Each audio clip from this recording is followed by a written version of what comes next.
If you like this video, click like. If you want to continue to follow our adventure, hit subscribe. Your support would be greatly appreciated.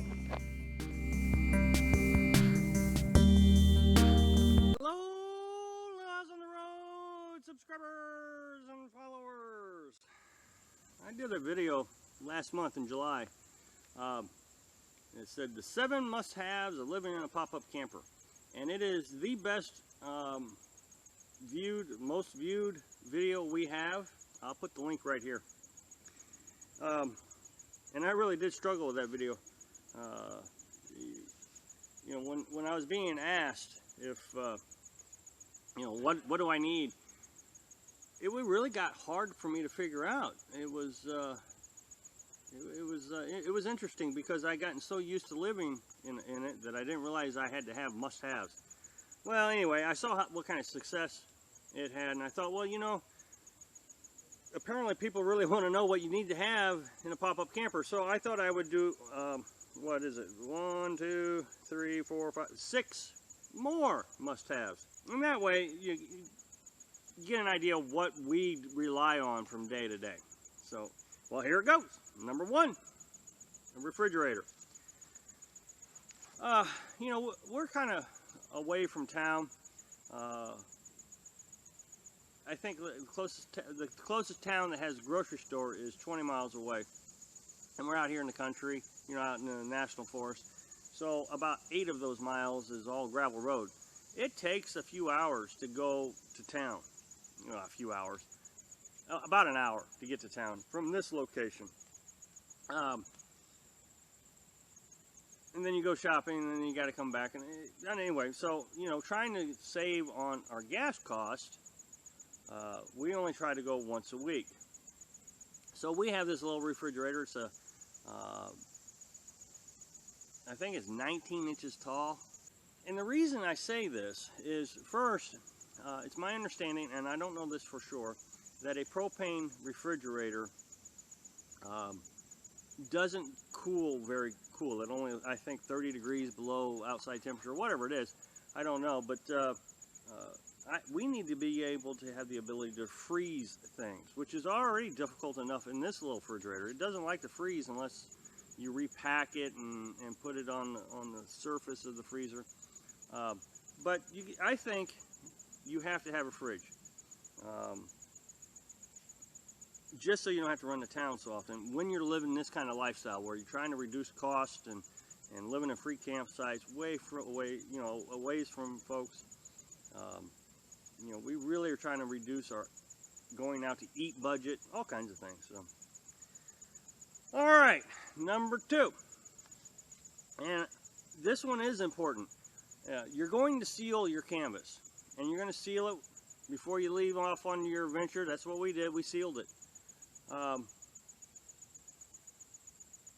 But you're going to need some sealant as you go along. I found, what I noticed was, what is happening is we got mold in one of our bunk-ins. Well, actually both of them, but one was a lot worse than the other. It has rained so much while we were here that I guess the moisture just finally accumulated on the bunk-ins.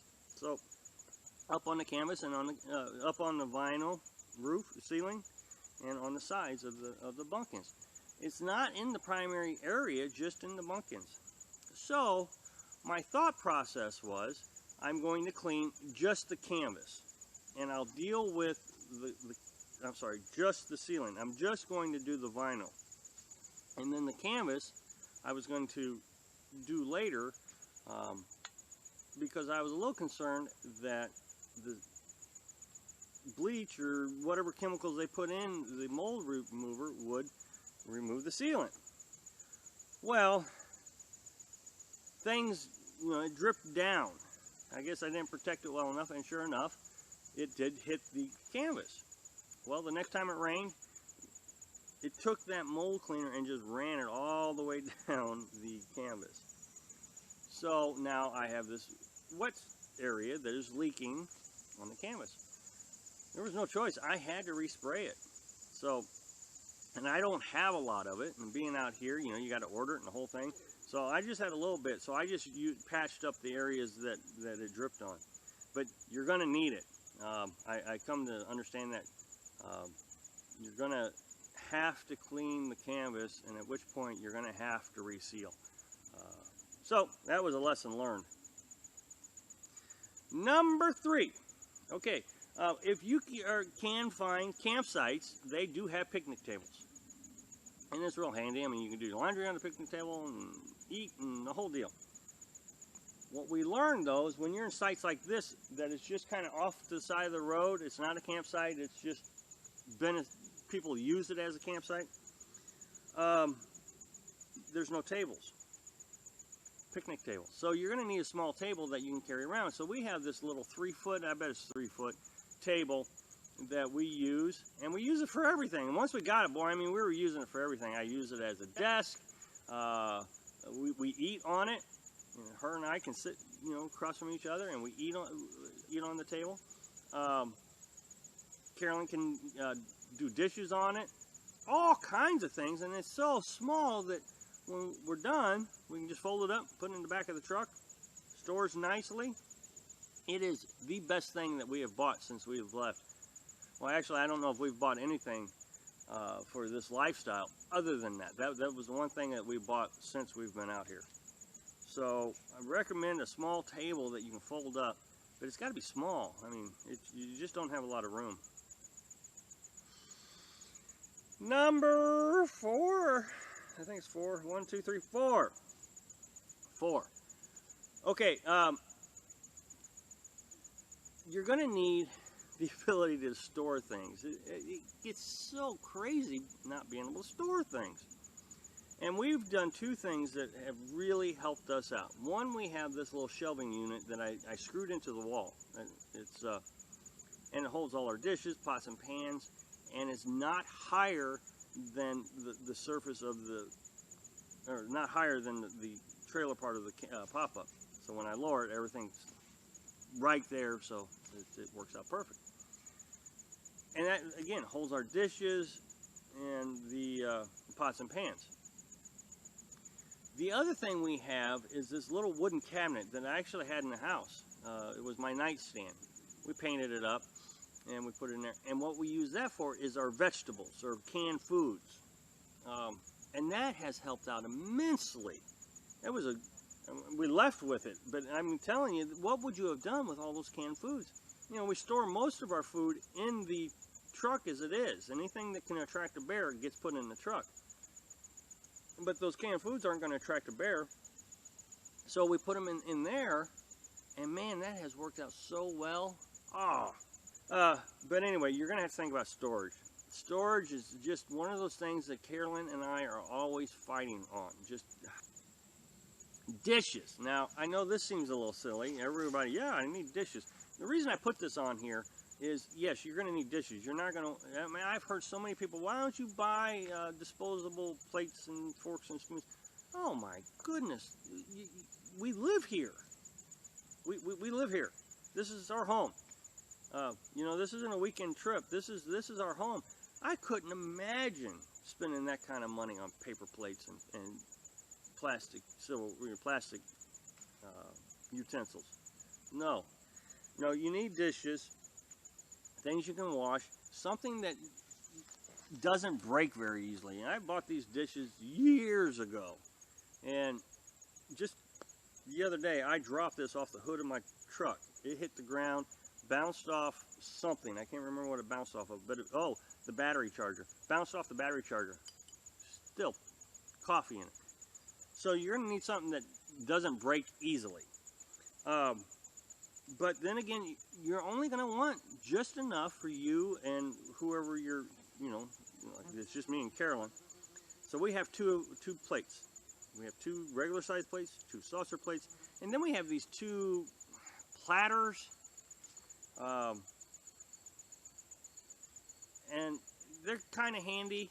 We don't use them all the time. I think Carolyn's considered, maybe getting rid of them, those kind of things. But anyway, you're going to want usable dishes. Same thing with your utensils. I wouldn't get any more than 4 forks, 4 spoons, because everything is weight, everything is storage. I just talked about storage. Number 6, you're going to want 4 propane tanks. We started out this adventure with 3, and I was fairly comfortable with it. But it has been very cool, and there are times that I just turn the pilot light on the Mr. Heater Portable Buddy. And so when it gets about 50 degrees out at night, I turn on just the pilot light, and that pilot light alone will heat up enough to keep us warm through the night. And it just helps. So I have 3 propane tanks. Well, the other day, I ran out of propane on the stove. No big deal. I had an extra propane tank, so I put it on. Let me tell you my setup real quick. I have a propane tank specifically for the heater and a propane tank specifically for the stove. And my thought was, I can just use that third one to change out the one that's empty. And it seemed to work out really well for the longest time. Well, being up here, it has been kind of cool, so I've been running this pilot light almost all the time at night.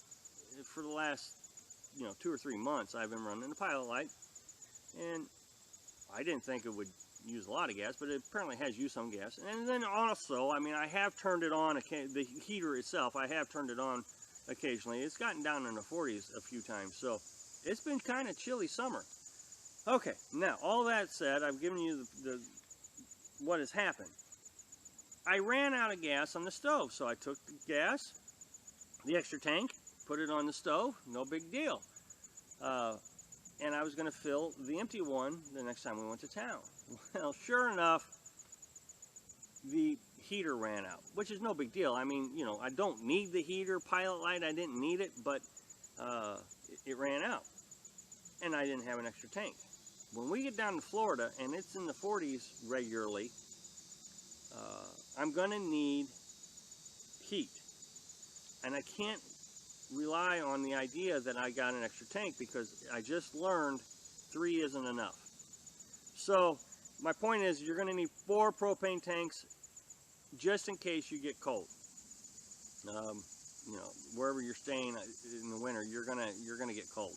So anyway, that is my list of 6 more must-haves, and hope that's helpful. Thanks for watching. Be sure to subscribe. Quick like if you like the video, and happy travels.